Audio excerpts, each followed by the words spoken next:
नवी मुंबईमध्ये काँग्रेसच्या वतीने राहुल गांधी यांच्या निवडणूक आयोगाबाबतच्या पत्रकार परिषदेचे थेट प्रक्षेपणचे आयोजन करण्यात आले होते। यावेळी राहुल गांधी यांनी नुकत्याच मतचोरी आणि निवडणूक आयोगांमार्फत मतदार यादीतील गैरप्रकाराबाबत घेतलेल्या पत्रकार परिषदेचे प्रक्षेपण दाखवण्यात आले। काँग्रेस भवन वाशी येथे या कार्यक्रमाचे आयोजन करण्यात आले होते। त्याचबरोबर नवी मुंबई जिल्हा काँग्रेसच्या जिल्हाध्यक्ष पूनम पाटील यांच्या नेतृत्वात गंभीर मुद्दे देखील मांडण्यात आले। तर यावेळी चुकीच्या पद्धतीने बनावट मत जोडणी करून मत चोरण्याचे काम हे भाजपकडून करण्यात आले असून त्याचा आम्ही निषेध करत असल्याचं काँग्रेस जिल्हाध्यक्ष पूनम पाटील यांनी म्हटलं। तसंच डिजिटल वोटिंगच्या ज्या याद्या आहेत त्या जनतेसमोर आल्या पाहिजेत, त्यासाठी नवी मुंबईच्या जनतेने देखील पुढाकार घेण्याचं आवाहन काँग्रेस पक्षातर्फे करण्यात आले। काँग्रेसचे विरोधी पक्षनेता राहुलजी गांधी, आमच्या नेत्या सोनियाजी गांधी, प्रियांकाजी गांधी आणि चैनितला साहेब यांच्या मार्गदर्शनाखाली व माझे प्रदेश अध्यक्ष महाराष्ट्राचे हर्षवर्धन सकपाळ साहेब यांनी मला नवी मुंबई जिल्हाध्यक्षपदी माझी निवड केली। त्याबद्दल मी सर्व पक्षश्रेष्ठींचे आभार व्यक्त करते आणि आजच ही जबाबदारी मी घेतलेली आहे आणि आमच्या महाराष्ट्र प्रदेशची आज पहिलाच प्रोग्राम आम्हाला आलेला आहे की जी 7 ऑगस्ट रोजी राहुलजी गांधींनी जी प्रेस कॉन्फरन्स घेतली भारत निवडणूक आयोग आणि जी 2024 लोकसभा निवडणुकीला जो मत चोरीचा जो आरोप आहे त्याबद्दल त्यांनी जी प्रेस घेतली आणि त्याच्या माध्यमातून सर्वच भारत देशातील जनतेसमोर त्यांनी विथ प्रूफ सर्व डेटा जाहीर केलेला आहे।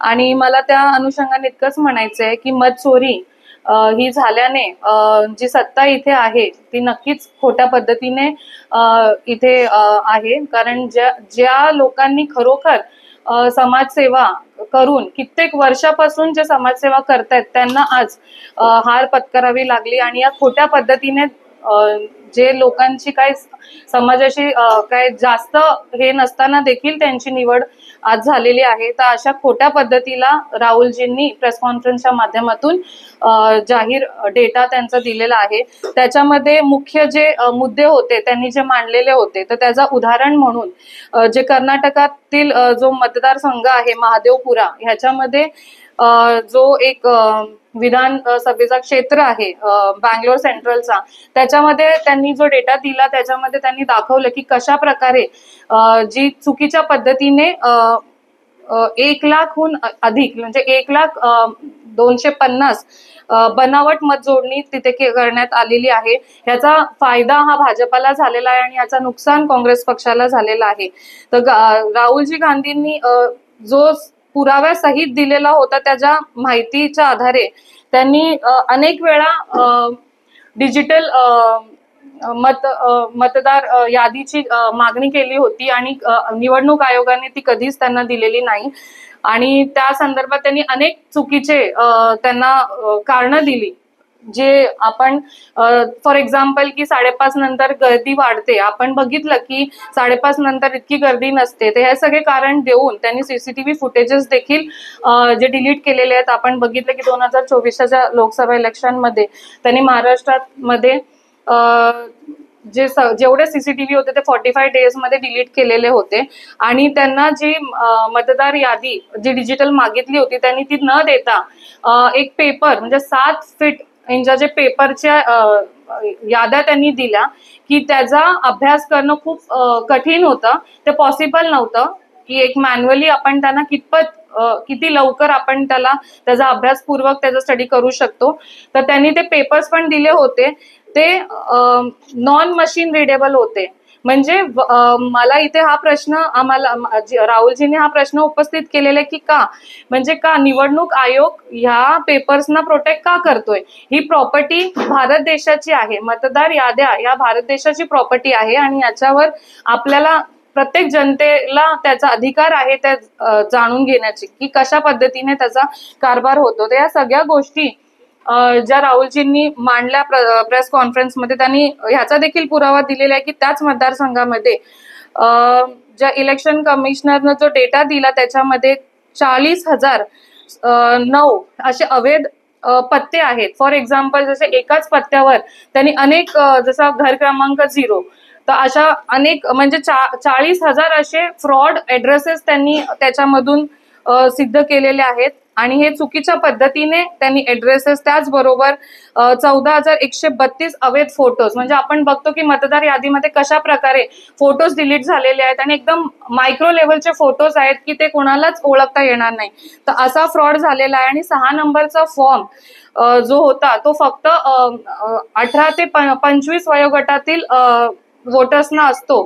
तर त्याचा मिसयूज इथे झालेला आणि तो मिसयूज पण कितपत व्हावा, तर 33,692 लोकांनी फ्रॉड हा केलेला आहे. म्हणजे फॉर्म जो 6 नंबरचा फॉर्म भरला होता तो अशा चुकीच्या पद्धतीने इथे झालेला आहे. आणि 11,000 वोटर्स त्यांनी मल्टिपल वोटिंग केलेलं आहे.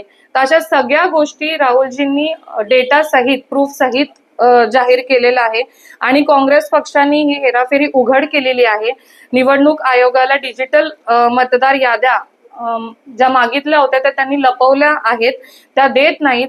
तर अशीच खंत आहे प्रत्येक नागरिकाच्या मनात असावी, कारण हे संविधानाने आपल्याला जो अधिकार दिलेला आहे एक मताचा, जे आपल्या लोकशाही निवडण्याचा अधिकार आपल्याला आहे, तर तो हिरावून घेण्याचं काम इथे निवडणूक आयोग करते. आणि ह्याचाच मला तरी वाटतो की ह्याचा डायरेक्ट फायदा हा भाजपला होत आहे. आणि इनडायरेक्टली असं वाटतं की जे निवडणूक आयोग आहेत आपले ते भाजप सरकारच्या अंडर काम करत आहेत.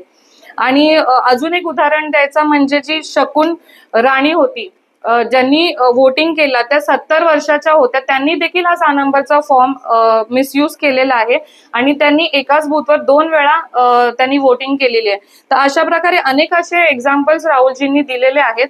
आणि त्याचा डेटा आज आम्ही प्रेस कॉन्फरन्सच्या माध्यमातून इथे प्रसारित केला होता, तो आपण पाहिलाच असेल.